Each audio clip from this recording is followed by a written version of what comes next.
हाँ बच्चों, चलिए आज हम लोग जीओसी में आगे बढ़ते हैं। ठीक है, सुन पा रहे हैं, देख पा रहे हैं तो बता दीजिए, कमेंट करिए।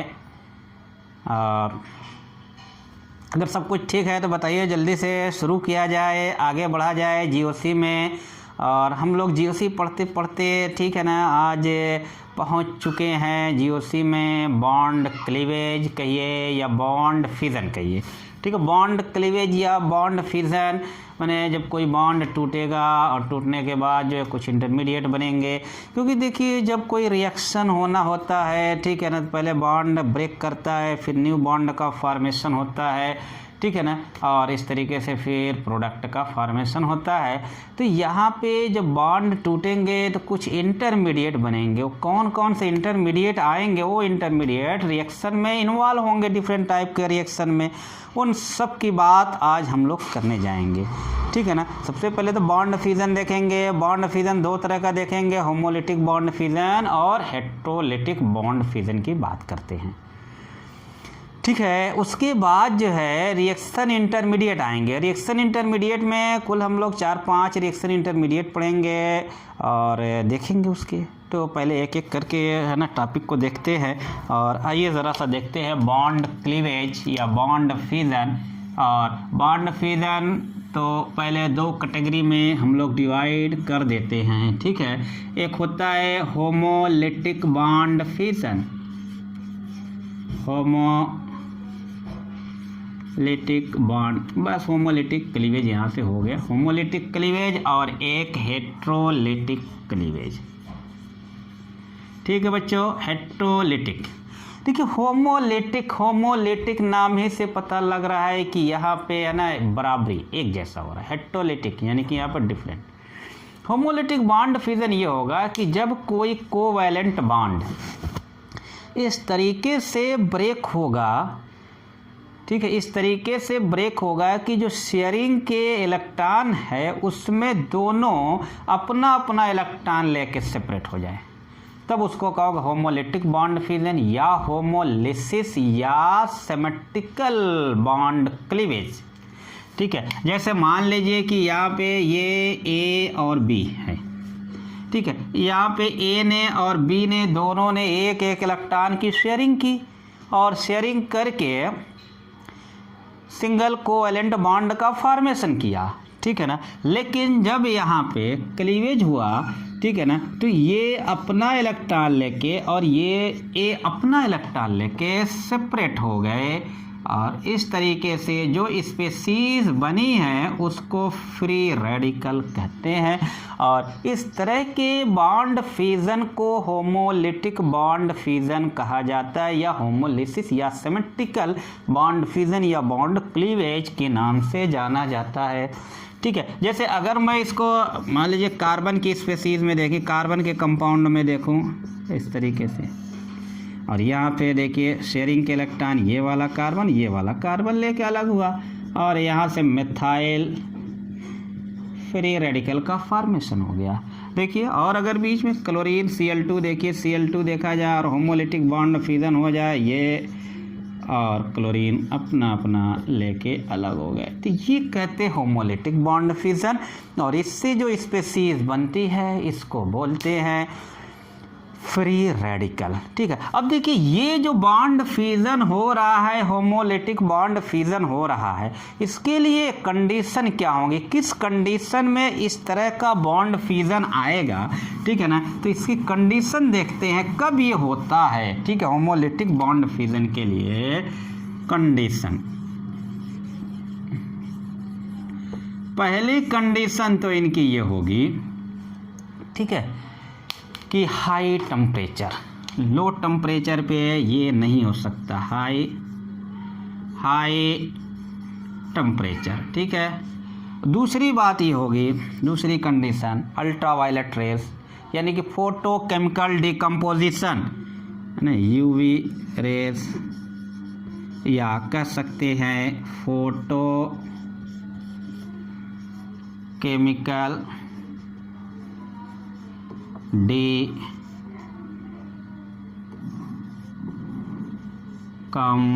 डिकम्पोजिशन, ये हो जाएगा। ठीक, तीसरी बात कर सकते हैं, कोई फ्री रेडिकल इनिशिएटर हो। फ्री रेडिकल इनिशिएटर माने देखिए फ्री रेडिकल इनिशिएटर हो माने कोई पेरोक्साइड हो। ये देखिए मैंने एक ऑर्गेनिक पेरोक्साइड लिखा, ROR माने O लिंकेज क्या होता है, पेरोक्साइड लिंकेज होता है, हाइड्रोजन पेरोक्साइड टेट्रा एथिलेट ये सब हो, इन सब कंडीशन में ये हो जाता है। और तीसरी के बाद चौथा नंबर आता है, चौथी बात ये हो जाती है होमोलिटिक के लिए कि non polar solvent, non polar solvent ये फेवर करेंगे, नॉन पोलर सॉल्वेंट ये होमोलिसिस को फेवर करेंगे। तो होमोलिटिक बॉन्ड फिजन के लिए ये कंडीशन होगी। दूसरी तरह का बॉन्ड क्लीवेज यहाँ पे जो दिख रहा है हेट्रोलिटिक बॉन्ड क्लीवेज, यहाँ पे A और B इस पे कंपाउंड बनाया, यहाँ पे शेयरिंग से इलेक्ट्रॉन हुए थे, लेकिन यहाँ पे इस तरह की क्लीवेज हो रहा है कि इसमें से शेयरिंग का दोनों इलेक्ट्रॉन कोई एक बंदा लेके फरार हो जा रहा है, ठीक है, दूसरा बेचारा हो जा रहा है। बेचारा का मतलब क्या हो जा रहा है ना, मायूस हो जा रहा, तकता रह जा रहा है, ठीक है। शेयरिंग किया था तो दोनों ने लगाया था ना, दोनों ने लगाया था, लेकिन इसमें से जिसकी इलेक्ट्रोनिगेटिविटी ज़्यादा थी, ठीक है ना। देखिए ये होमोलिटिक बॉन्ड फ्यूजन कहाँ मिलेगा, जहाँ पे दोनों एटम की जो है इलेक्ट्रोनिगेटिविटी में डिफरेंस बहुत कम हो या ज़ीरो हो। लेकिन ये कहाँ मिलेगा, ये यहाँ पे मिलेगा जहाँ पे लार्ज डिफरेंस इन इलेक्ट्रोनिगेटिविटी हो, जिसकी इलेक्ट्रोनिगेटिविटी ज़्यादा थी वो क्या कर रहा है, दोनों इलेक्ट्रॉन लेके चला जा रहा, सेपरेट हो। माने if a covalent single bond is break in such way that one atom, ठीक है ना, सेपरेट विद बोथ इलेक्ट्रॉन, ठीक है। तो देखिए ऐसी कंडीशन आई, जो ले गया वो तो निगेटिव हो गया, जिसका गया वो तो पॉजिटिव हो गया, ठीक है ना।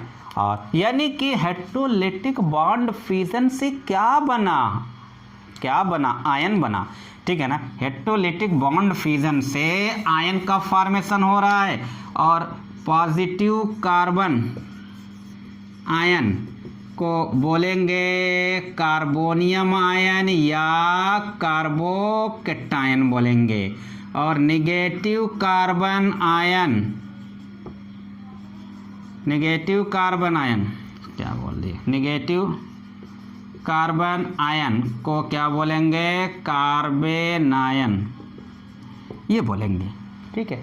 तो इस तरीके से दो तरह के जो बॉन्ड फ्यूजन हुए उससे तीन तरह का आपको इंटरमीडिएट का फॉर्मेशन हुआ, ठीक है ना। एक तो फ्री रेडिकल, एक तो कार्बोनियम आयन, ठीक है ना, और एक कार्बेनायन, ठीक है बच्चों। यहाँ तक सारी बातें क्लियर हो गई होंगी। अब जो हम लोग इंटरमीडिएट हैं, रिएक्शन इंटरमीडिएट, उसकी बात करते हैं, ठीक है ना।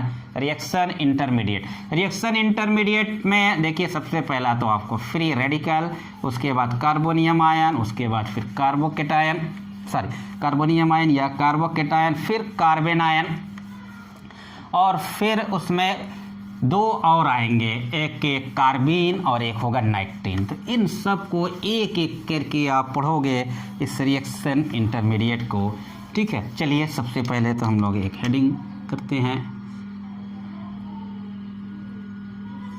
रिएक्शन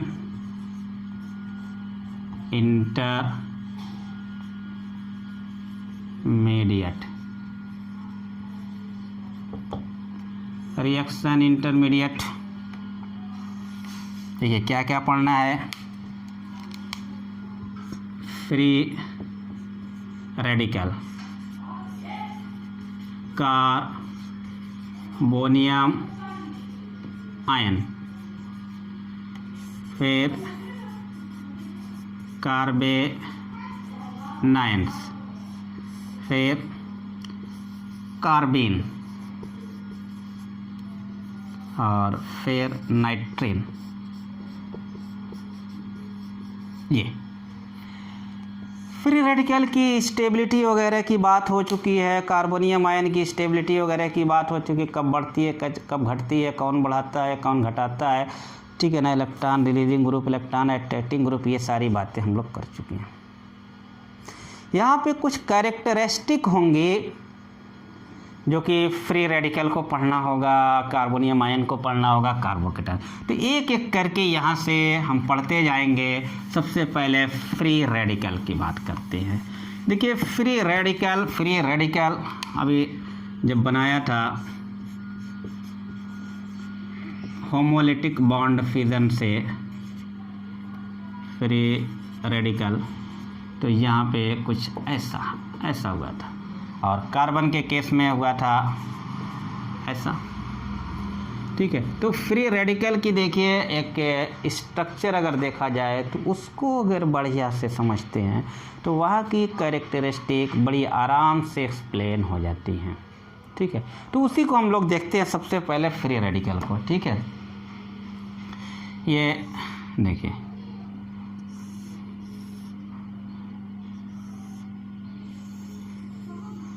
इस तरीके से ये फ्री रेडिकल होता है। ठीक है, ये यहाँ पे ये बॉन्ड एंगल 120 डिग्री होंगे। यहाँ पे देखिए ये अनहाइब्रिड पी ऑर्बिटल है जिसमें एक अनपेयर्ड इलेक्ट्रॉन है जो कि फ्री रेडिकल में दिख रहा था, जो अपना इलेक्ट्रॉन लेके सेपरेट हुआ था ये। बाकी ये तो हाइब्रिड ऑर्बिटल है। तो देखिए 3 हाइब्रिड ऑर्बिटल यहाँ पे हैं 1 2 3। तो इसका मतलब इस कार्बन पे कैसा sp2 हाइब्रिडाइजेशन है, sp2 हाइब्रिडाइजेशन है।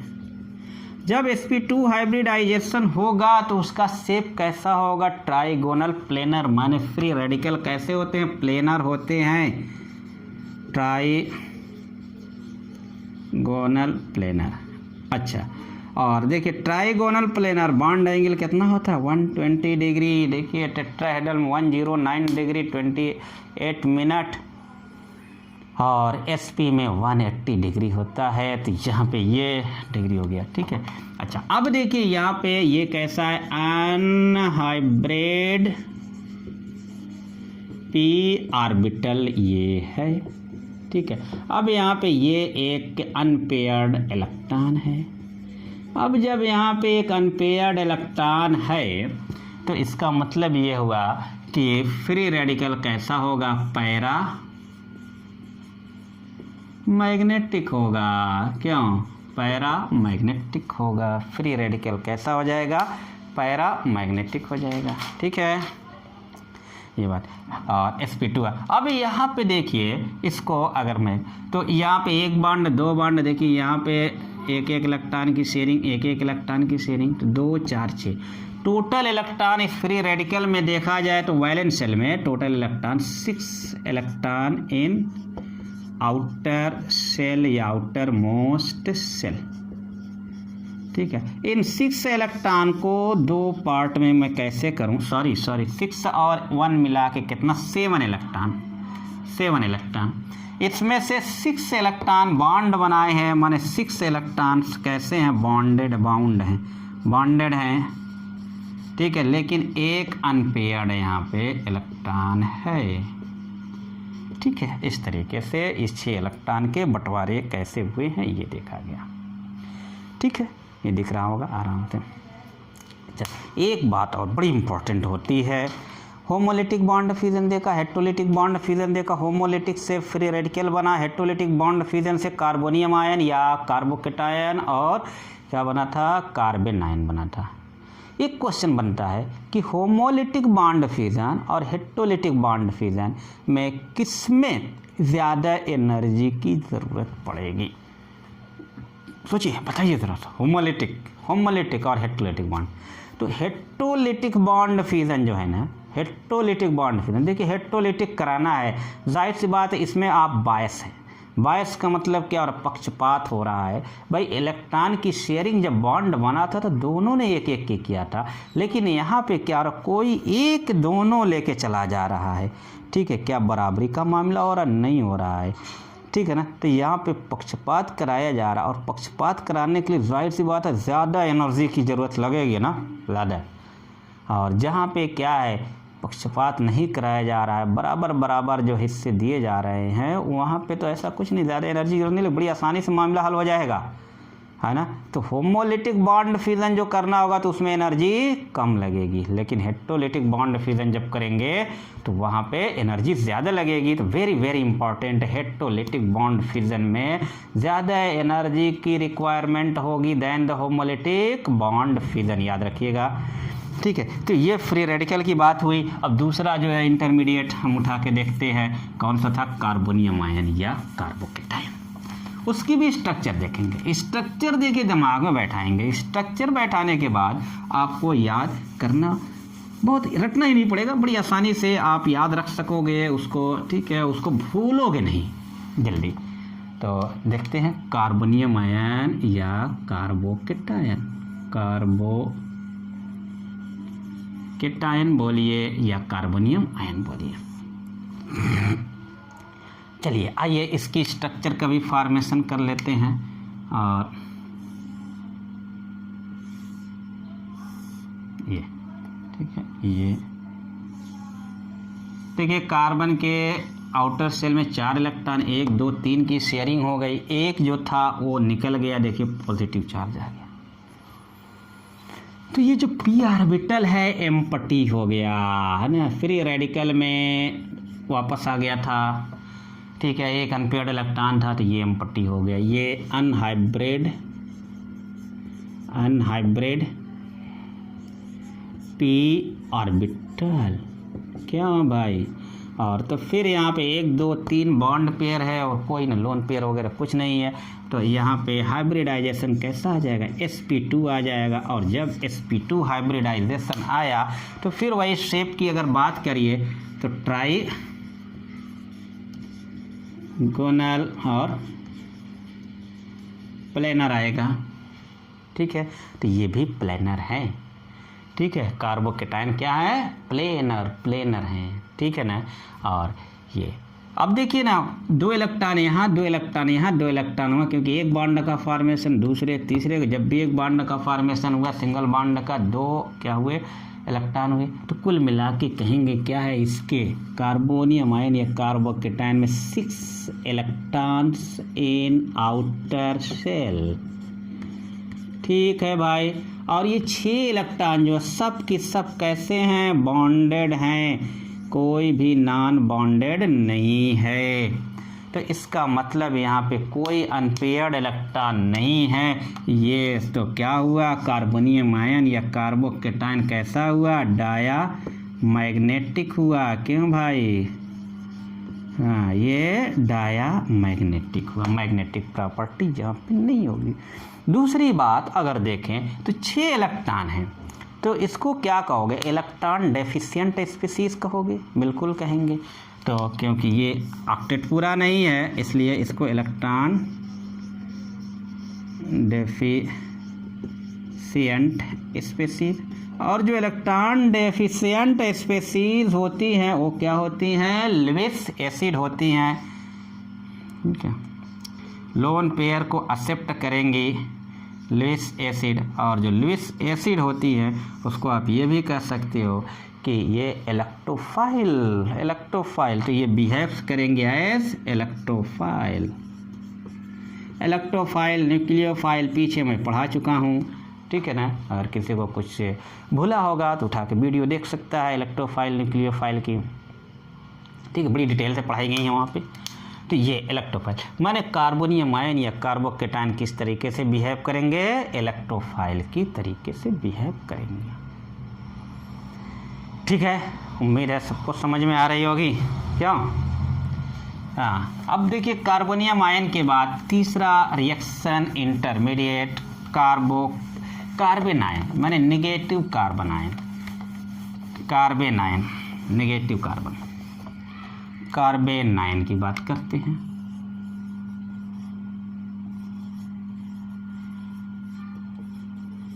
देखिए कैसे बना, हेटेरोलिटिक बॉन्ड फिजन से बना। अब देखिए इसकी स्ट्रक्चर हम लोग देखते हैं, ये नेगेटिव आ गया।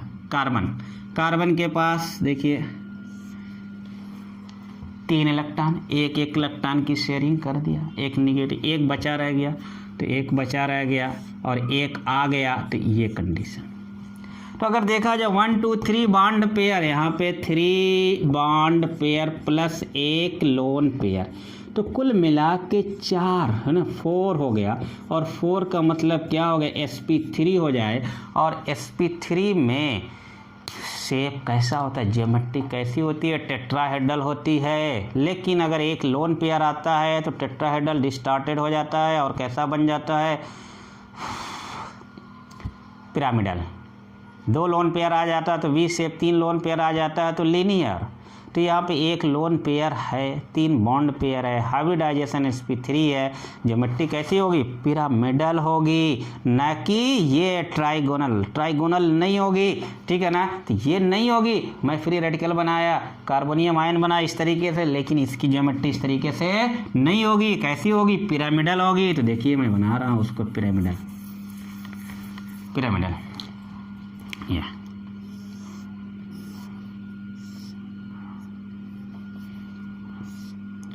ये कुछ इस तरीके से होती है पिरामिडल।